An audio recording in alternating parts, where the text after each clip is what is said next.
Dopamine. Most people think dopamine is the pleasure chemical. It's not. Dopamine is the almost there chemical. Your brain releases it not when you get something, but right before you get it. The anticipation, not the reward. That's why you keep scrolling even when nothing interesting is happening. Every swipe is a tiny dopamine hit of something good might be next. The reward never fully arrives, but the loop keeps going. This is also why checking your phone first thing in the morning is so hard to stop. Why gambling is addictive even when you're losing. Why online shopping feels better than actually receiving the package. Dopamine is the engine of wanting, and it runs whether or not you ever get what you're chasing. When dopamine is low, nothing feels worth doing. Not because you're sad, because nothing looks interesting enough to start. That specific feeling of, I know I should do this because I just can't, is often dopamine talking. Adrenaline. You know this one, your heart pounds, your hands shake, your vision sharpens, time feels like it slows down slightly. That's adrenaline, released by the brain in seconds when it detects a threat, real or imagined. It floods your system and turns you into a temporarily different version of yourself, stronger, faster, less sensitive to pain. There are documented cases of people lifting cars off trapped family members during emergencies. That's not a myth. That's adrenaline overriding your normal physical limits. The problem is the brain can't tell the difference between a lion and a work email. Both trigger the same response, and if adrenaline spikes constantly from stress, anxiety, or chronic pressure, the body pays for it.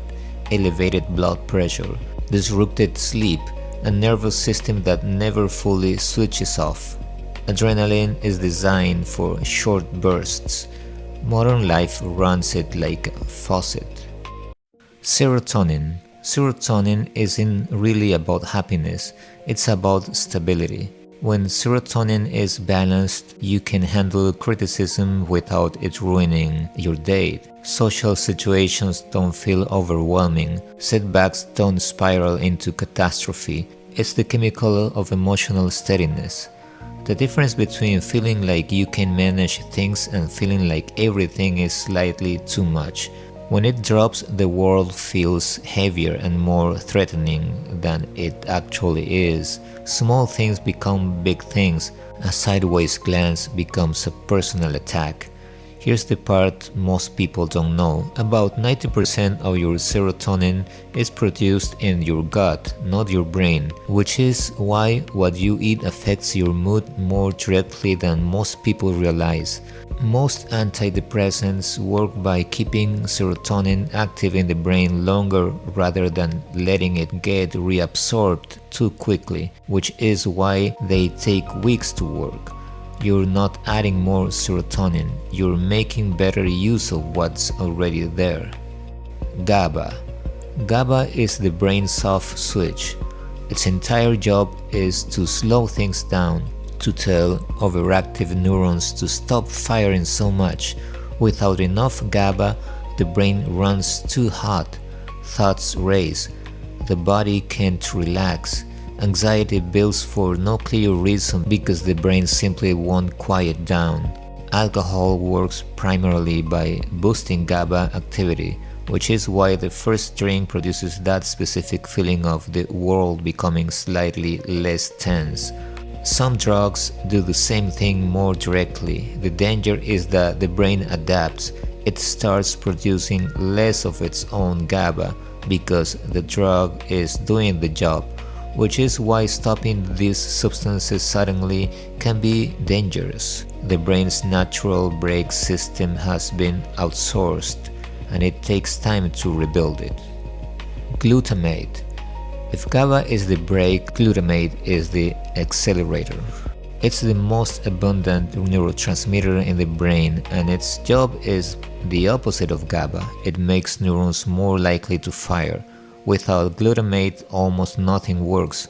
Learning, memory, focus, and the ability to form new connections between ideas all depends on it. But too much is toxic.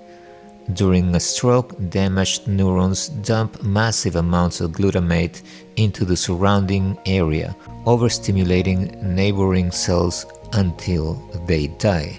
It's one of the main reasons brain damage from strokes spreads beyond the initial injury site. The same system that makes learning possible and excess becomes one of the most destructive things that can happen inside the skull. Norepinephrine. Norepinephrine is related to adrenaline. But where adrenaline hits the whole body, norepinephrine works mainly in the brain. Its job is to sharpen attention when something important is happening. It's the neurotransmitter that makes you feel like the world has suddenly come into focus. A loud noise, an unexpected event, something that breaks the routine, norepinephrine spikes and your brain locks in. In the right amounts, it makes you sharper. Athletes and performers often describe a state of heightened clarity right before competing. That's norepinephrine doing exactly what it's supposed to do. In excess from chronic stress, anxiety, or trauma, it keeps the brain in a permanent state of high alert. Everything feels urgent. Nothing feels safe. Sleep becomes difficult because the brain won't stop scanning for threats that aren't there. This is a core part of what happens in PTSD. Acetylcholine. Acetylcholine is the neurotransmitter of learning and memory. When you're paying close attention to something and actually absorbing it, not just reading words but understanding them, acetylcholine is what's making that encoding happen. It signals to the brain that what's coming in right now is worth keeping.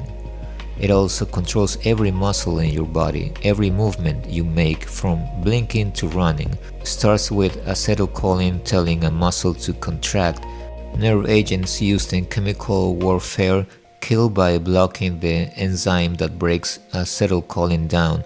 Muscle receive a continuous contraction signal with no off switch, and the body shuts down within minutes. Oxytocin. Oxytocin gets called the love hormone, the bonding chemical, the hug drug. All of that is partly true, but the full picture is stranger. Yes, oxytocin releases during physical contact, eye contact, the moments of connection. It makes you feel safe around the people you trust. It's released between mothers and newborns, between close friends, between partners. But oxytocin also increases suspicion toward people outside your group. The same chemical that bonds you to your family makes strangers feel more threatening. Studies have shown that people giving oxytocin show stronger favoritism toward their own group and in some cases more hostility toward outsiders. It's not a love drug, it's a tribe drug. It evolved to bind groups together, which means it also evolved to define who's in the group and who isn't. Endorphins. Endorphins are the brain's built-in painkillers, chemically similar to morphine, produced naturally when the body is under physical stress. The runner's high is real. After sustained intense exercise, endorphins flood the brain, reduce the perception of pain, and produce a brief sense of euphoria. It's the brain's way of keeping you moving when your body is telling you to stop.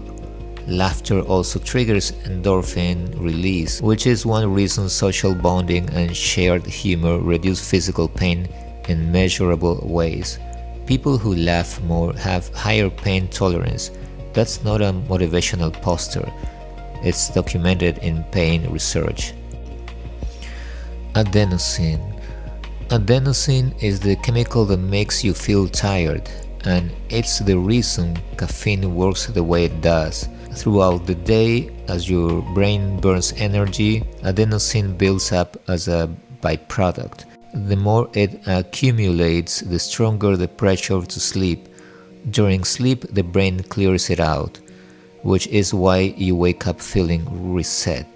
Caffeine doesn't give you energy, it blocks the receptors that adenosine binds to, so your brain can't receive the tired signal. But the adenosine keeps building up behind those blocked receptors.